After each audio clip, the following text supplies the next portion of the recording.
예언의 내용들을 같이 또 나누기를 원합니다. 오늘 제가 볼 내용은 바로 1절인데요. 바로 스바냐의 출신과 또 출생에 대해 설명하고 있습니다. 암몬의 아들 유다 왕 요시야 시대에 스바냐에게 임하였다 되어 있습니다. 그리고 스바냐는 어떻게 설명되냐면은 히스기야의 현손이요 이렇게 되어 있습니다. 우리가 알고 있는 히스기야는 누구죠? 바로 히스기야 왕이죠. 히스기야 왕. 그래서 많은 구약의 학자들은 바로 이 히스기야가 여러 가지 동명이인의 히스기야도 있을 수 있겠지만 대부분의 구약 학자들은 바로 이 히스기야를 실제 이스라엘 왕 히스기야다라고 이야기합니다. 그러니까 이 예언의 말씀이 누구한테 임한 거죠?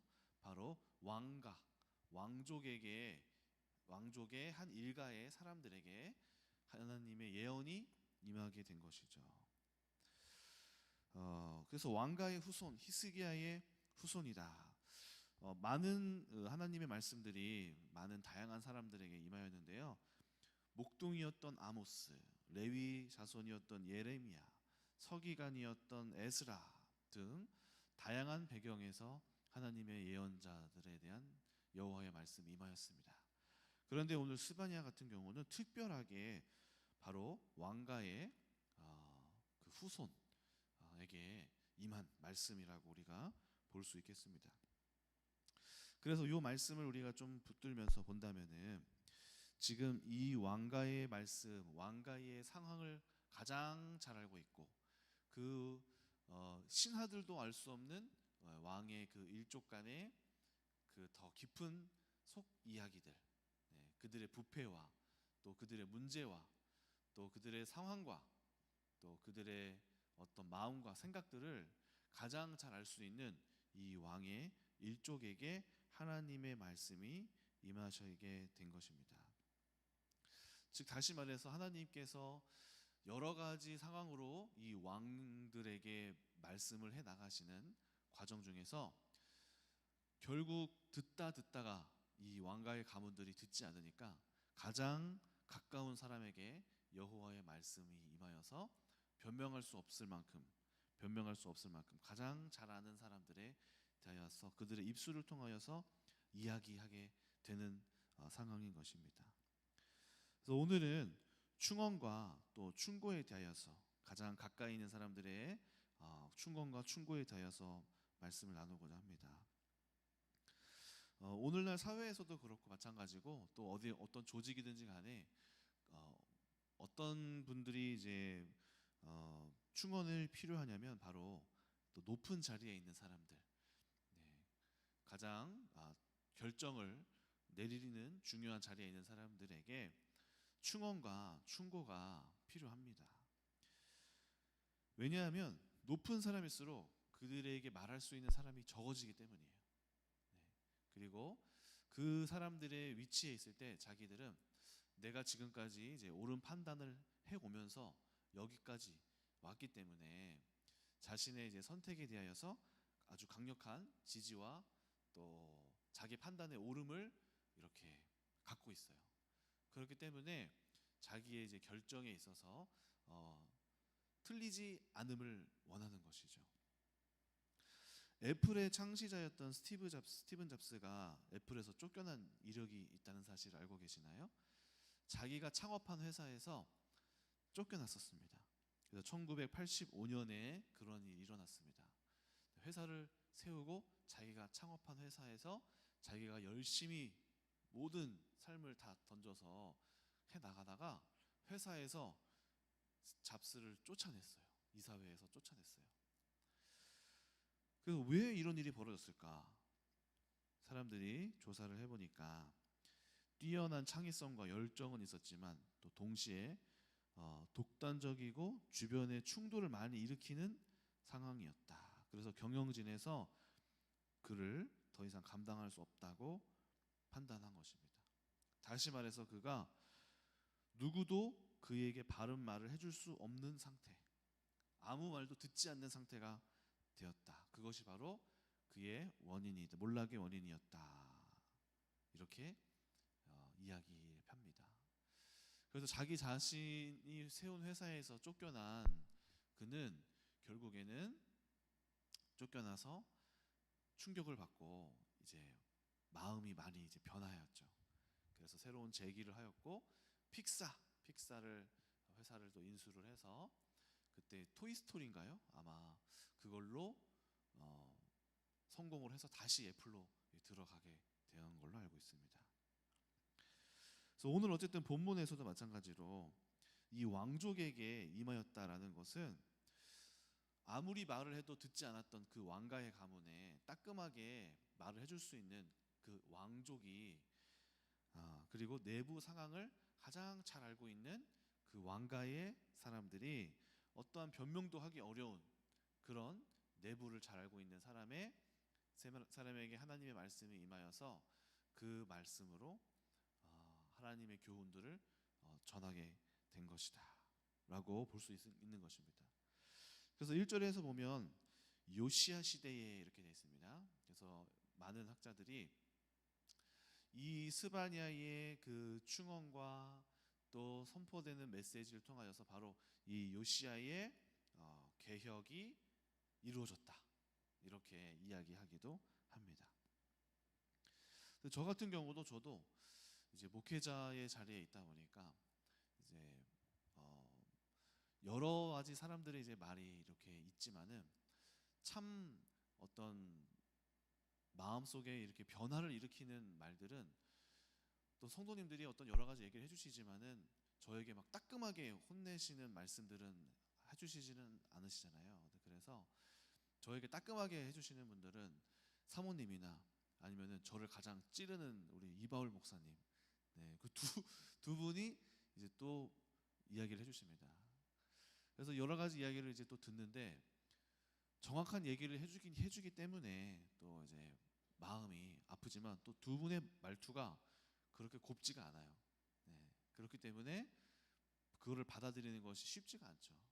그럼에도 불구하고 어찌됐든 가장 저의 상황을 잘 알고 따끔하게 이야기해 줄 수 있는 저의 부족함이나 또는 연약함이나 잘못됨을 이야기해 주실 수 있는 분이 바로 가장 가까이에 있는 분들이고 또 뒤를 돌아서 보면은 또 그 말이 합당하다, 네, 합당하고 그 말이 맞고 이분들이 아니었으면은 누가 나에게 이런 옳은 말을 할 수 있을까 이런 생각을 들게 됩니다. 그래서 우리 중에서도 마찬가지죠. 우리 모든 분들이 그러시겠지만은 바로 가족들이 나의 남편과 나의 자녀나 또는 나의 부모가 나를 향하여서 해주는 그 이야기들이 가장 또 정확하고 가장 내 안에 있는 깊은 부분을 이렇게 건드려 줄 수 있는 그런 말이 되는 것이죠. 하지만 동시에 어떻습니까? 가장 듣기 싫은 말, 가장 듣지 못하는 말이 가장 가까이에 있는 사람들의 말이 되겠죠. 그래서 우리는 이 부분을 마음을 열고 하나님 앞에서 나랑 가장 가까이 있는 사람들의 이야기와 또 지적과 또 가르침, 네, 그런 것들을 우리가 수용하게 될 때 우리 안에 있는 가장 속 사람에 있는 가장 날것의 것, 네, 다른 사람들에게는 이렇게 외식하면서 감출 수 있지만 가족들에게는 감추기는 어렵거든요. 그런데 가족들이 그 부분을 지적하기 때문에 다른 사람들이 볼 수 없는 영역 또는 감추어진 영역, 그러나 가장 가까이 있는 사람들이 드러낼 수 있는 영역, 이 영역을 우리가 수용하면서 하나님 앞에서 다룸받는, 그리고 그렇게 성장하게 되는 우리가 된다면은 좋은 변화가 또 좋은 성장이 반드시 있을 것입니다. 얼마 전에 우리 결혼한 우리 박지은 권찰님도 저한테 우리 목장 모임을 하는데 이런 얘기 하더라고요. 목사님, 제가 최근에 이제 임신을 하면서 병원을 이렇게 계속 오가게 됐잖아요. 그러면은 이제 김정주 전도사님이 어머니시니까 자기랑 같이 이렇게 동행하는 시간이 많대요. 그러면서 그 전에는 어머니랑 얘기하는 것이 너무 싫었고 절대로 그 말을 듣지 않았대요. 그래서 저도 가끔 이제 교회에서 보면은 몇몇의 광경이 있어요. 전도사님이 뭐라고 막 말씀하시면은 우리 지은 권철님이 이렇게 나가는 장면을 제가 몇 번 본 것 같아. 근데 이제 어느 날 이제 하는 이야기가 목사님, 제가 이제 임신을 하게 되면서 여러 가지 어려운 상황이 왔잖아요. 네, 여러 가지 몸이 이렇게 안 좋아지는 상황이 오게 되면서 이제 마음이 또 낮아지고, 또 어머니의 해주시는 말씀들을 이렇게 듣다 보면서 마음이 이제 열리게 되는데, 그 어머니 해주시는 말씀들이 정말 다 맞는 이야기로 이제는 들리게 되더라. 네. 그러다 보니까 이전에는 막 잔소리처럼 들렸고 자기를 공격하는 말로 들었는데, 그 마음이 열리니까 어머니만큼 나에게 이렇게 진실되고 또 정확한 이야기를 해주시는 분이 또 없더라, 이렇게 고백을 하더라는 거죠. 그래서 물론 다 그 말이 다 들려지진 않는데요. 네, 그래서 아무래도 어머니와 딸이니까, 모녀 관계니까 뭐 다투기도 하고 여러 가지 갈등도 있겠죠. 하지만 그렇게 마음이 열리다 보니까 어머니로부터 내려오는 그 영성, 어머니가 갖고 계시는 좋은 영성들도 자기도 수용하게 되고 이제 그것들을 받아들이게 되더라라는 것이죠. 그래서 자기도 지금까지 단 한 번도 어머니의 말씀을 하나님의 말씀으로 들었던 적이 없었는데, 그때부터 마음을 열기 시작하는 순간부터 들려지더라 하는 고백을 했습니다. 그래서 이제 하나님께서는 우리 가운데에 많은 사람들을 통해서 우리를 교훈하고 또 가르치기를 원하시는데요. 특별히 이런 가족과 또 가까이 있는 사람들, 나를 가장 잘 아는 사람들을 통해서 우리가 이야기를 듣게 될 때 우리의 마음 가운데에 하나님께서 그들을 통하여서 나를 이야기하신다 하는 그런 내어드림과, 또 여러 가지 기분 나쁘게 해주시는 하는 말들도 있겠지만은 이것이 하나님의 말씀이다라는 마음으로 우리의 문제를 감찰하고 이야기할 때, 듣게 될 때 하나님의 말씀과 우리를 향한 교훈들이 이루어지게 되는 것이죠. 성경을 보면은 그렇게 교훈을 잘 받아서 성공하게 된 사람들이 많이 있습니다. 누가 있을까요? 모세가 리더십을 발휘하던 중 누구의 말을 들었냐면 바로 이드로 장인의 말을 들었습니다. 그 백성을 통치할 때 어떤 이드로 장인이 어떤 이야기를 해주죠? 10부장, 100부장 이런 중간 리더의 계급을 세워야 한다, 이런 이야기를 조언을 해줍니다. 그리고 그거를 모세가 잘 받아들이죠. 그러다 보니까 이 큰 아주 수많은 백성을 출애굽을 하여서 이끌어갈 때에 이렇게 세운 행정 조직으로 말미암아 국가의 면모를 갖추게 돼서 데려가게 되죠. 나아만 장군이 그렇습니다. 나아만 장군이 나와서 이렇게 이 엘리사에게 왔을 때 엘리사가 기대 이하의 대접을 했습니다. 보지도 않고 만나주지도 않고 알아서 이렇게 뭐 강물에 가서 씻든지 해라, 7번 씻으라고 전해라. 그러니까 이 장군이 내가 장군인데, 내가 장군인데 나를 이렇게 소홀히 홀대하는가 하고 돌아가려고 했어요. 기분이 나빠서. 그때 종이 와서 이렇게 얘기합니다. 선지자가 더 험한 일을 시켜도 당신이 했을 거 아니냐, 이것이 얼마나 쉬운 일이냐, 해봅시다, 하셔야 합니다. 그때 이 장군이 자기 자신을 낮추고 물에 들어가서 씻게 되는 것이죠. 그러니까 어떻게 됐습니까? 자신의 몸이 깨끗해짐을 얻고 기쁨으로 이렇게 나아가게 되는 거죠. 얼마나 이런 일들이 또 많이 있습니까? 성경에서도 성경 자체가 사실 무엇입니까? 충고 덩어리예요. 충고 덩어리. 모든 이 나와 맞지 않는 상황, 내가 지금까지 살아온 삶과 대적하게 되는 그런 상황. 그래서 교회에 잘 안 나오시는 분들은 어떤 분들이 이렇게 말씀을 잘 못 들으시냐면, 나에게 뭐 이거 해라, 저거 하지 말아라, 나는 너가 죄인이다. 성경에서는 이렇게 말씀하시잖아요. 내가 무슨 죄인이냐 하면서 하나님의 말씀과 또 여러 가지 변화에 대하여서 받지 않는 분들이 교회에 잘 못 나오시는 거더라고요. 그 이유는 이 성경 자체가 계속해서 우리를 보고 충고하고 충언하고 나의 삶과 반대되는 이야기를 하기 때문에 그렇습니다. 그러나 이 성경은 어떻게 됩니까? 바로 그 충고와 또 충언과 바른 이야기들이 우리를 온전하게 만들어 가는 것이죠. 그래서 우리가 이러한 상황들을 잘 받게 될 때 변화가 이루어지고 우리 안에 좋은 열매가 맺게 되는 것입니다. 저도 이번에 이제 여름 수련회를 하면서 이제 여러 가지 뭐 갈등이 좀 안에 과정에서 있었던 것 같아요. 결과론적으로는 저는 되게 개인적으로는 감사한 일이 많았어요. 특히 청년부 안에서는 변화된 분들도 많았고, 한 청년 커플은 이제 내년에 결혼을 앞두고 있는데요. 한 자매님은 이제 새 신자인데 이번에 큰 이렇게 은혜를 받았어요. 그래서 자기가 막 새가족 헌신하고, 새 신자가 자기가 새가족 섬기겠다고 하나님께서 자기한테 막 그런 막 말씀을 하시고 은혜를 주셔서 새가족이 자기가 새가족 섬겨야 될 것 같다고 막 변화도 일어나고 많은 열매들이 있었는데, 과정에서는 여러 가지 갈등이 있었습니다. 그런데 특별히 이제 뭐 여러 가지 일들이 있었지만은 우리 이바울 목사님하고 이제 갈등이 있었어요. 근데 그 원인이 어쨌든 저였던 것 같아요. 그 원인이 뭐였냐면은 이번에 수련회 자체가 원래는 청년부만 하는 수련회였어요. 청년부만 하자. 중고등부 수련회는 없었어요. 중국 가는 일정 때문에 중고등부 수련회는 없었고 청년부 수련회가 있었는데, 그 남은 사람들이 있잖아요. 그래서 남은 사람들이라도 이렇게 같이 한번 해보는 게 좋겠다. 그래서 청년부 수련회를 다 준비를 거의 뭐 3분의 2 정도까지 다 이렇게 해 나가서 조직도 다 꾸려놨고 해 나가는 과정 중에 나중에 이렇게 중고등부 팀이 들어오게 됐어요.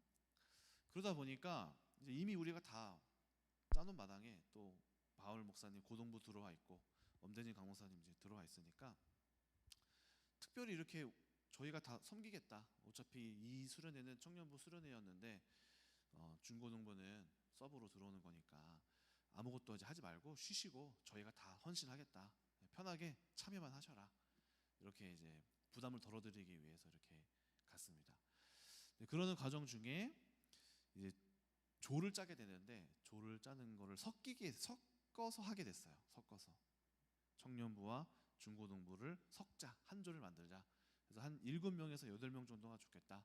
그러면 중고등부 2명, 또 고등부 2명, 중등부 2명, 청년부 4명. 보니까 인원도 그렇게 되더라고요. 청년부 인원이 한 100명, 나머지가 30명, 30명 이렇게 되니까 그러면은 4명, 2명, 2명 이렇게 가자. 해서 이제 짜는 과정 중에 제가 이제 보니까 명단을 짜다 보니까 이게 맞나 싶은 거예요. 이게 연약한 사람들끼리 막 모여지게 되고 중요한 사람들이 빠지게 되고, 조가 한 10몇 조가 나왔거든요. 그러니까 중요한 사람들이 다 흩어지게 되고 또 연약한 사람들끼리 막 모이고 이렇게 상황이 가다 보니까 이게 맞나? 한 번 더 생각하게 되는 거예요. 과연 이게 최선일까? 과연 이게 맞을까? 하면서 마음에 이렇게 되면 이게 애매하게 청년부도 은혜 못 받고 중고등부도 은혜 못 받고 이렇게 되는 게 아닌가? 막 새가족끼리 막 모여지게 되고 연약한 사람들이 모이고 이런 상황이 되는 거예요. 그러다 보니까 제 마음속에서 이게 과연 최선일까? 그래서 제가 이제 얘기를 했어요. 조를 짜다가 잠깐 멈춰보자. 이게 과연 맞는지 한번 다시 생각해보자. 이게 과연 최선인지 한번 생각해보자. 이렇게 얘기를 이렇게 했습니다. 근데 이제 이발 목사님이 이렇게 얘기하더라고요.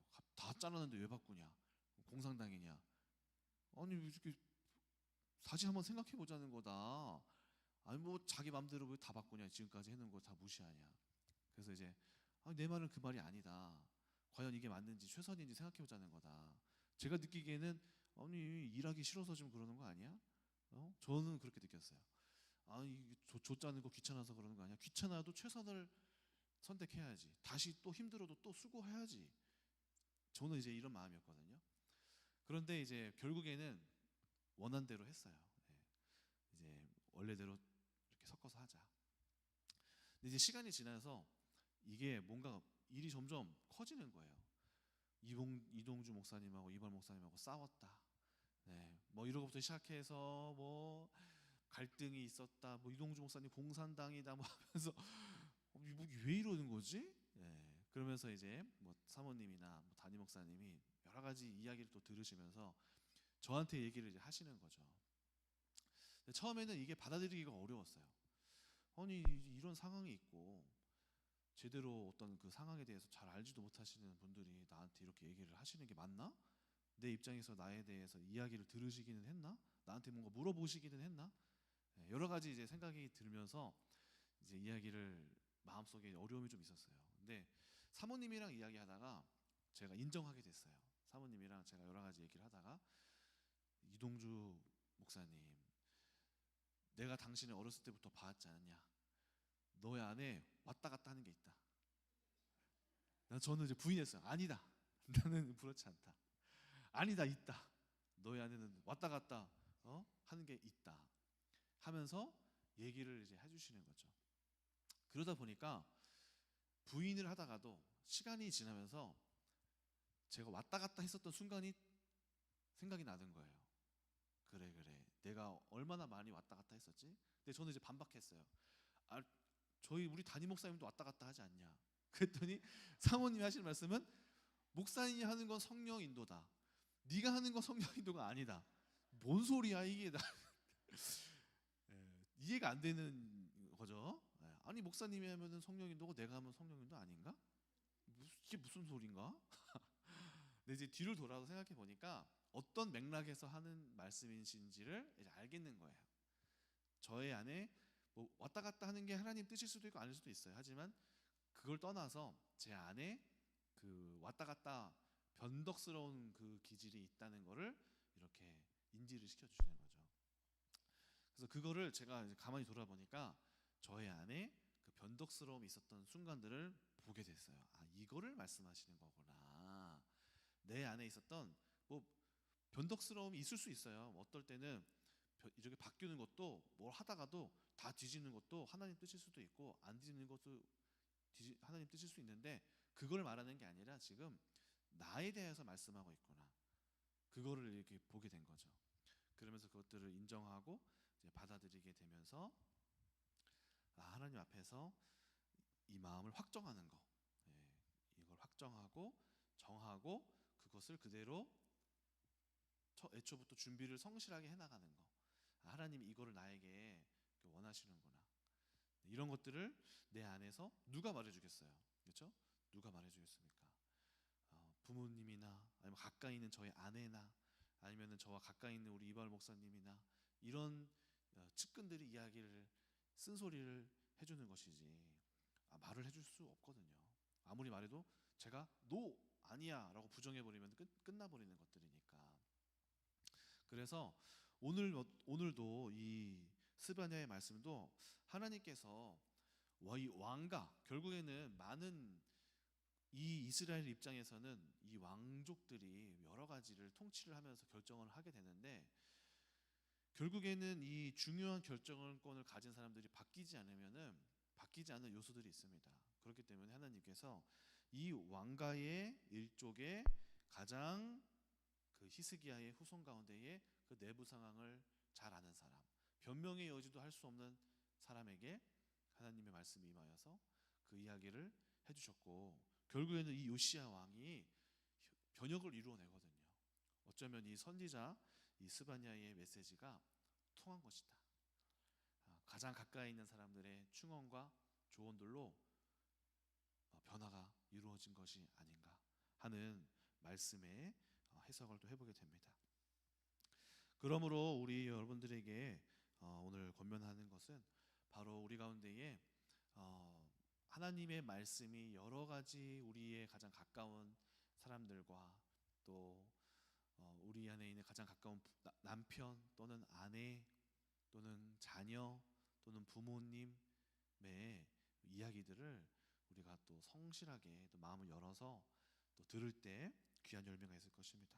물론 충고에 주의점이 있습니다. 충고하는 사람들도 거봐라 내 말이 맞았지 하면서 막 다 쏟아내는 사람들이 있어요. 이것은 또한 또 잘못된 것이 되겠죠. 충고에 주의점이 있습니다. 그것은 뭐냐면 한 번 말했는데 안 들었습니다. 그러면은 그 이후에 또다시 말할 필요가 없다. 두 번째는 내가 그 사람에게 충고할 때 과연 나는 그 사람의 신뢰를 얻은 사람인지 확인을 해야 됩니다. 세 번째는 다른 사람을 통해서 말하는 게 아니라 직접 이야기해야 합니다. 또 네 번째는 나의 의가 이 충고로 인해서 드러나는 것이라면 하지 말아야 합니다. 다섯 번째는 그 사람이 화가 나거나 또는 감정적인 큰 뭔가 변동이 있을 것 같은 상황에는 권면하면 안 됩니다. 그리고 여섯 번째는 상대가 충고를 받지 않더라도 괜찮은 상황에서 이야기해야 합니다. 내가 이야기를 했는데 저 사람이 안 받아요. 안 받아도 괜찮아. 내 마음이 어렵지 않아. 라고 했을 때 이야기해 줄 때 이 충고가 잘 들어가고 충고가 유효하다는 것입니다. 충고로 인하여서 오해와 갈등이 없다는 것이죠. 네, 그래서 우리가 또 충고를 통해서 또 충고할 때도 또 우리가 그 충고로 인하여서 마음이 상하거나 또 지나치게 갈등이 유발된다면은 그것은 충고가 아니라 또 싸움이 되기도 하죠. 아무리 말해도 듣지 않는 사람한테 끊임없이 충고한다면 뭐 싸우자는 거니까. 그래서 우리 가운데에 이런 충고하고 또 받아들이고 서로가 서로를 철을 날카롭게 하듯이 갈등이 있지만은서도 우리가 성장할 수 있는 그리고 수용할 수 있는 성숙한 우리가 성도님도 되시기를 바랍니다. 우리 기도하겠습니다. 하나님 감사합니다. 우리 가운데에 우리에게 이야기할 수 있는 중요한 나의 사람들을 붙여주심에 감사합니다. 우리를 사랑하지 않는다면 그들은 우리에게 아무 말도 하지 않을 것입니다. 그러나 우리에게 쓴소리를 해주고 또 가슴 아픈 이야기를 해준다는 것은 우리의 마음이 아프지만 바로 그로 인하여서 정말 변화가 이루어지고 성장을 원하기 때문입니다. 오늘 우리에게 그 말을 받을 수 있는 마음과 상하지 않는 마음과 잘 걸러서 들을 수 있는 마음들을 우리에게 주시어서 우리가 이 말을 듣고 잘 수용하여서 변화와 성장을 이루는 성도님들 될 수 있도록 축복하여 주시옵소서. 감사드리며 예수님의 이름으로 기도드립니다. 아멘. 예, 수고했습니다. 우리 조나단 집사님이 그 공문을 하나 이렇게 그 문서를 보냈는데 그 내용을 열람해 보니까는 그 용지들이 좀 바뀌었어요. 여기 100곳에 있는 땅들이 바뀌었어. 그 중에 하나가 이제 대방 아파트 땅 있죠. 거기 부지가 유치원 부지가 폐지되고 준주거 시설로 바뀌었어. 그리고 조원교회 앞에도 사회복지 시설인데 거기는 복합 체육 시설로 바뀌어버렸어. 다 매각이 안 돼서. 그리고 또 하나가 이제 100곳 들어오다 보면은 롯데마트 앞에 그 공사하고 있죠. 그 통신 거기는 상업지역으로 바뀌었는데 통신을 들어갈 거고, 또 하나는 저쪽에 천주교 쪽에 거기도 사회복지시설인데 거기도 폐지되고 준주거시설 바뀌었어.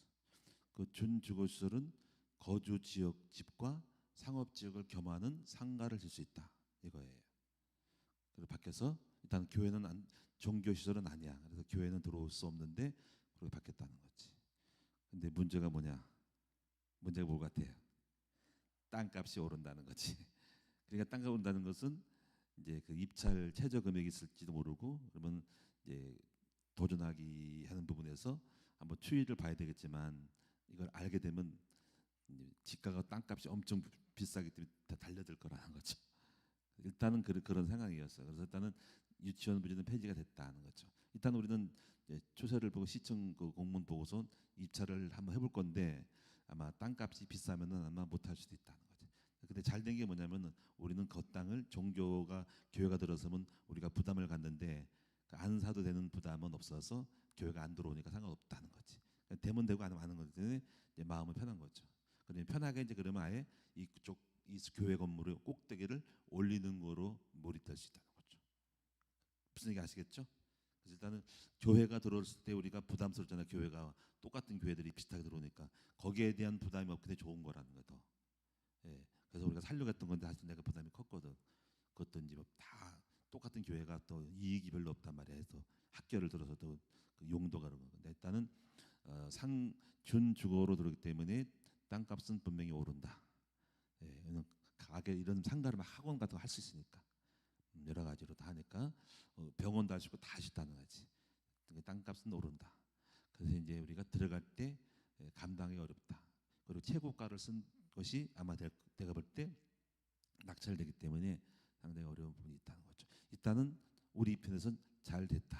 왜냐면 그런 부담 때문에 그냥 하나님께서 최선을 다해서 한번 도전을 해보는데 한번 상태를 보고 만약에 부담이 크면은 이제 어느 정도에서 성령님들 따라서 진행할 거다. 그렇게 보시면 되겠습니다. 네, 기도하겠습니다. 하나님께 감사.